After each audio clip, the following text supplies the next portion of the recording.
Hello everyone, welcome to The Casual Scientist and welcome to my very first video. So let's get right to the main focus of this video. YOR. A mother, a wife, a horrible cook, but most importantly, a freaking beast of an assassin. So here's a quick gist of the show for those of you who don't know already. He is a spy, she's an assassin. Neither of them know each other's secrets, but together Lloyd and YOR keep their double lives to themselves while pretending to be the perfect family. However, unbeknownst to them, their adopted daughter, Anya, a telepath, knows both of their exciting secrets, as we get to watch this exciting hijinks unfold. Throughout the show, we've seen YOR's crazy feats of physical strength, which seems to raise zero questions in her husband's head. My man, do you not see this? She sent this man flying, and everyone acts as if this is normal. In multiple situations, YOR's strength is used as comedic relief, leading to fans to speculate her true power. Does she deserve the spot as one of anime's strongest human fighters? Under this wholesome exterior, how strong is the world's strongest assassin? Time to do the math. In Season 1, Episode 15, we see a frantic YOR searching for Anya on a bridge when lo and behold, a terrorist from the start of the episode is fleeing at breakneck speeds away from Twilight. Assuming that he's the one who attempted to kidnap Anya earlier, YOR jumps down the bridge, an already mind-bending feat, sidestepping the car and kicking it into a streetlight. I think this is the right time to introduce a couple of friends who are going to be assisting us throughout the duration of the video. The kinematics equations, used to study motion. They help us better understand the relationships between velocity, time, acceleration, and displacement with each of these scientific units shown on the screen here. Trust me, they don't bite if you get to know them. Let me show you. In this example, we want to calculate the acceleration of the car once it's been kicked. For that, let's get some information we already know. We don't get a cannon height for YOR, but considering her build, we'll assume she's about 170 centimeters tall. In this image, we can see how long her legs are in comparison to her whole body, and using ratio and proportion, we can get a length of about 87 centimeters.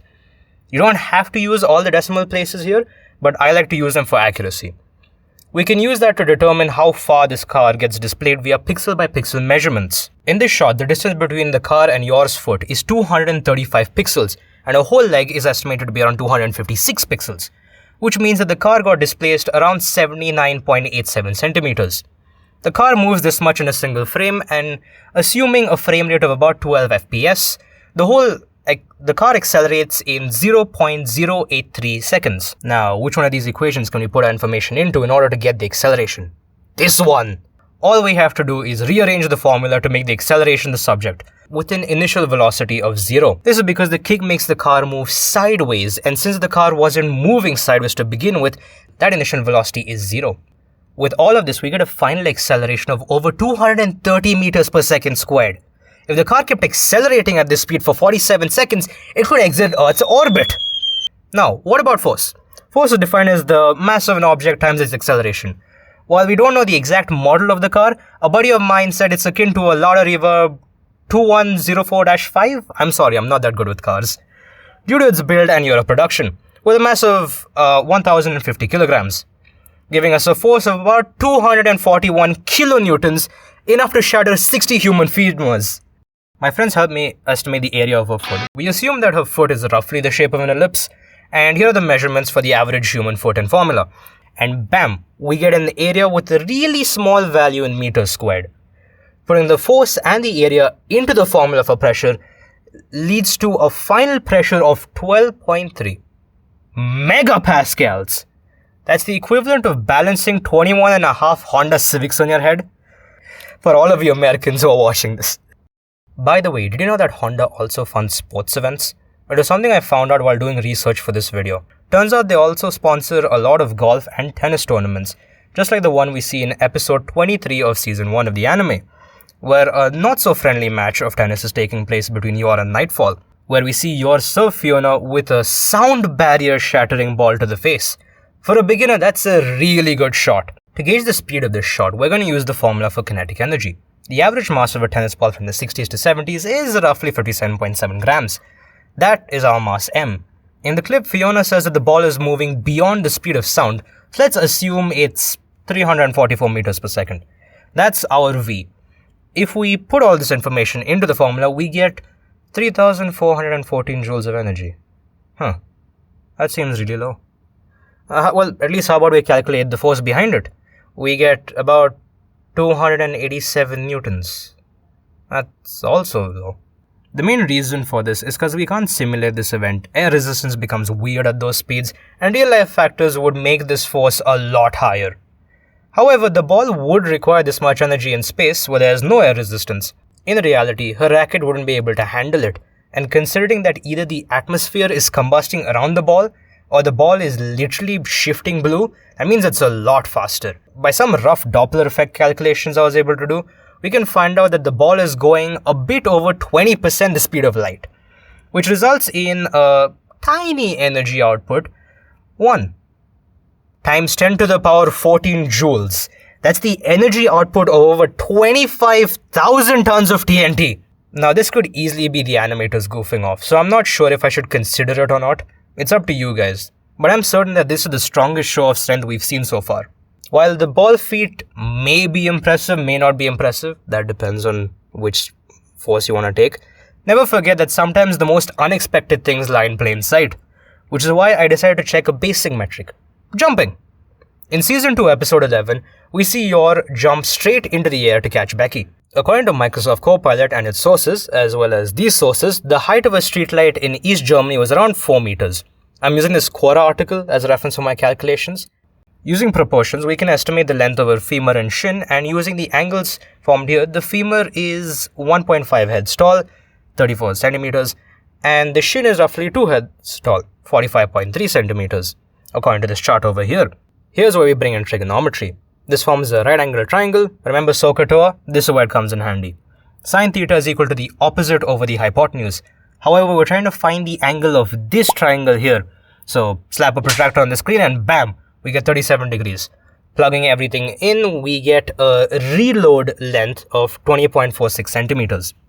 Using kinematics, the final velocity is 8.86 meters per second squared. Shove all of this information again in order to find the acceleration, and we get a final acceleration of 191.8 meters per second squared. Hold on, what the that is a stupidly high number. I know this is lower than the car feat, but for context, the acceleration of the space shuttle boosters was 29.4 meters per second squared. YOR is effectively accelerating 6.5 times that of the space shuttle, exerting a force of over 12,000 newtons. That is 3 times the force needed to break the strongest ball in the human body, and that is after nearly getting isekai to another world.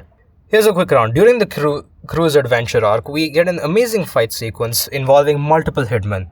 This sequence would probably deserve its own video considering all the action here, but I would like to highlight the bimbo over here who thinks a taser is an effective weapon to use. Let's see how much voltage this amateur Pikachu is actually working with. Using this frame, we can compare the length of the electric bolt to the length of her head, and via ratios, we can find the lightning bolt is 92.41 centimeters. The breakdown voltage of air is 30 kilovolts per centimeter at sea level, meaning that she's being hit with a staggering 2.77 million volts of electricity. I guess that taser was impressive. The average police taser operates around 50,000 volts, which can incapacitate most targets. While yes, people have survived lightning bolts which are multiple times stronger, none of them have walked it off as if they just got zapped by some prank chewing gum and then continued using JoJo combos on motivated hitmen. You know, it's kind of odd. All of these values certainly are impressive, but I still haven't found anything that could put her on the same dining room table as most shonen protagonists. None of our values indicate that she could even break steel, as shocking as that is. Structural steel, for example, would need anywhere from 40 to 70,000 psi, and that's when it snapped. Literally. Something inside of me! During the battle with multiple assassins, we see YOR completely out of batteries on the floor with a katana pointed to her face. After seeing glimpses of the people she cares about, she grabs a hold of the katana, pulling a Dragon Ball Z, and snaps it with a flick of her wrist, shattering the katana with an estimated 4,500 megapascals of pressure. While the strength of Japanese blades varies in general, they can withstand really high pressure due to their superior forging techniques highlighted in this 2013 paper. For the American audience or car enthusiasts, that's a whopping 652,000 psi. That's over 6.5 times the pressure generated by the strongest water cutters. All of this while on the brink of death with probably multiple fractured bones. That Hulk grip strength could probably smash anything, just like how you should smash the subscribe button. I've always wanted to say that. But seriously, thank you for watching till the end. It really means a lot to me that I can make these videos. So please like and share this video with your friends, comment your thoughts or future video suggestions. I'm always looking forward to replying to you guys in the comment section. Have a great rest of your day and happy Halloween!